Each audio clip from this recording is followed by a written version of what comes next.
In today's video, I'm going to teach you how to build an Asana intake and request workflow, 5 minutes. By the end, you'll have a simple, reliable way for teammates or stakeholders to submit requests that land directly in the right project with all the details you need. Start by heading to Asana and logging in. Enter your email, click Continue, then add your password and log in. Once you're on your Asana home, choose the project where you want all new requests to be tracked. This is important. Your intake form will create tasks inside the specific project, so pick the workspace that actually owns the work. Inside the project, open the Customize panel, then select Forms. Click Add to create a new form. Give your form a clear title and a short description so requesters know what it's for and what information you expect. Now add your questions. Start with the basics. What's being requested, why it matters, and who's the point of contact.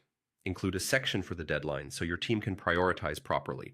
It helps to add guidance text explaining how to choose a realistic due date. Add an attachments field so people can include examples, briefs, or specs directly in the request. This reduces back and forth and keeps everything in one place. If your project already uses custom fields, tie them into the form. Map fields like priority, request, type, department, or status, so responses flow straight into the task's structured data. This is how you capture priority and progress in a consistent way right from submission. Keep the form concise but complete, enough to start the work without overwhelming the requester.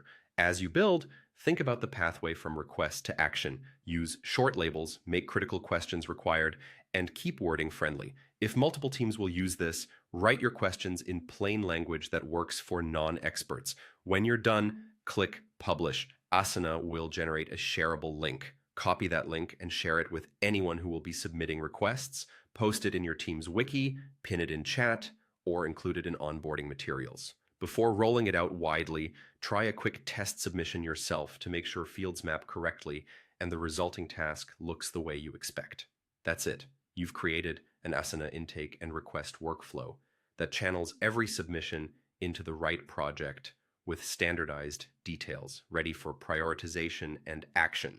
Keep refining the form as you learn what your team needs, and you'll save time while improving the quality of every request.